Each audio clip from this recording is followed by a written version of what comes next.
შაბათს 12 ივლისს 9 საათზე გეპატიჟებით ევანგელურ ბაპტისტურ ტაძარში, ჩემი საავტორო მუსიკის საღამოზე. ეს არის კონცერტების სერია, რომელიც ამ თვეში სულ 3-ჯერ გაიმართება. ეს კონცერტი არის ჩემი 2 ალბომის გაერთიანებული წარმოდგენა და ეს არის ამბები სიზმრის, თავგანწირვის, მსხვერპლშეწირვის, ქალების, ბრძოლის, გამარჯვების, უსამშობლოობის და უმიწაწყლობის შესახებ და კიდევ სხვა 1000 ამბის შესახებ, რომელიც ხდება ამ მუსიკაში. ეს არის ძირითადად ბნელი ფოლკლორისა და პროგრესული როკის, ასე ვთქვათ, სინთეზური ელემენტები. მუსიკოსები არიან ზურაბ ბაბუნაშვილი, გოგა მაკალათია და ზუკა მჭედლიშვილი. ჩემთვის განსაკუთრებული რაღაცა ფორმა არის კონცერტის ასეთი ტიპი თან ტაძარში, რადგან ზოგადად ძალიან რთულია საქართველოში მოძებნო სივრცე, სადაც ისეთ კონცერტს გამართავ, სადაც ძალიან ბევრი დანაკლისი არ გექნება და ამ მხრივ მართლა ძალიან მიხარია, რომ დაგვითმეს ეს სივრცე, სადაც კარგი აკუსტიკა არის ჩვენ დასაბედნიეროდ. თავდაპირველად მე ვქმნიდი ინგლისურენოვან მუსიკას და მას შემდეგ რაც ქართულ ენას შევეჭიდე, ასე ვთქვათ, არასდროს არ მქონია სურვილი, რომ სხვა ენაზე დამეწერა.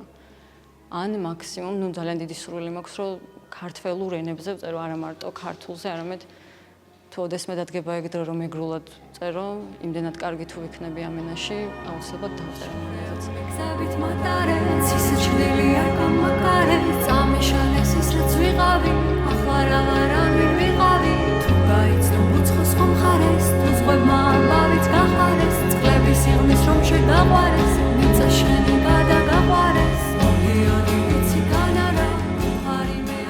ეს ღონისძიება ამით არის ზუსტად მნიშვნელოვანი, რომ პირველად ჩატარდება ჩემი ქართულენოვანი რაღაცა ამბის,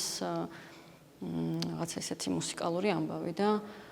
თან ზუსტად ისეთ სივრცეში, როგორ სივრცეშიც მინდოდა, რომ დამეკრა სულ და არასდროს არ მქონია ეგ შესაძლებლობა აქ. ძალიან ბევრი თვალსაზრისით არის რთული ქართულ მუსიკაზე მუშაობა, არა თუ რაღაც განცალკევებულად მხოლოდ ქართულ ტექსტზე.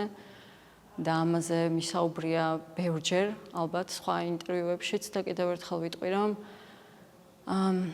ყველაზე დიდი სირთულე რეალურად არის ენის მუსიკა და ცალკეულად მუსიკის მუსიკა, მელოდია, იმდენად არ უნდა განაცალკევო, რომ მე სინთეზში ეს ვერ ჩაჯდეს და მე რასაც ვაკვირდები, ჩემი დაკვირვება ასეთია, რომ ძირითადად ქართული მუსიკა ძველი დროიდან დღემდე მეხსიერების დონეზე უფრო მეტად ლუწ თვლებში იწერება, არა მხოლოდ მუსიკა, არამედ პოეზია და ამიტომ ცოტა უფრო რთული შესაჭიდებელი არის საკმაოდ მათემატიკურად რთული კენტი ჩემთვის, მე ესეთი გამოცდილება მაქვს ამენასთან მუშაობის და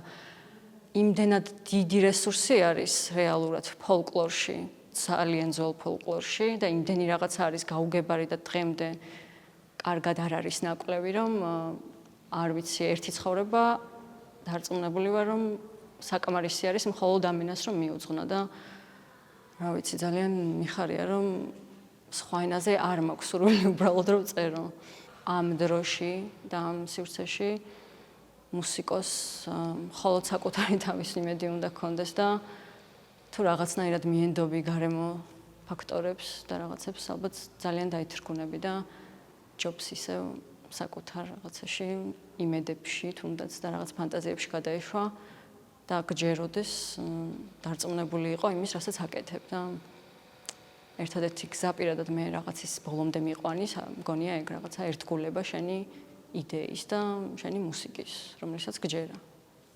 ძალიან დიდი დრო სჭირდება ამ პრობლემის აღმოფხვრას, რომ ინდუსტრია და განცალკევებულად მუსიკოსი ესე განცალკევებული არ იყვნენ ერთმანეთისგან.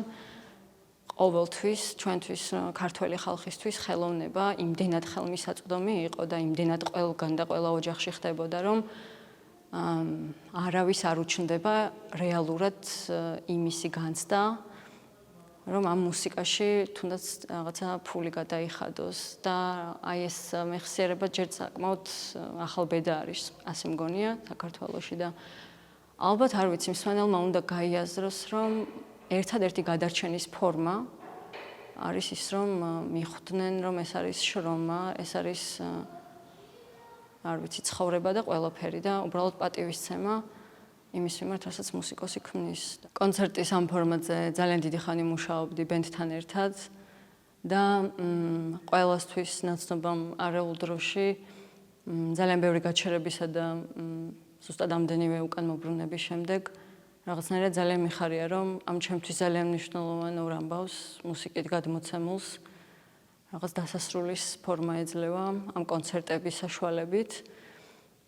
და რაღაცნაირად ეს არის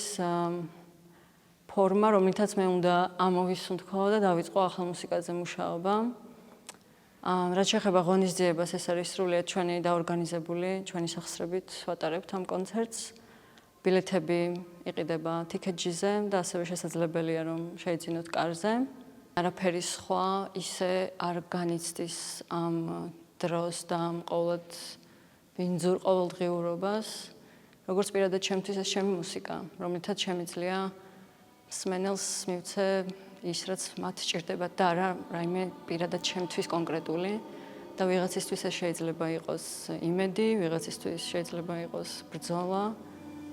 ვიღაცისთვის ლოცვა ან უბრალოდ განტვირთვა და გამოძინება. ამიტომ ველოდებით ყველას, ვისაც გაგვცრული, უბრალოდ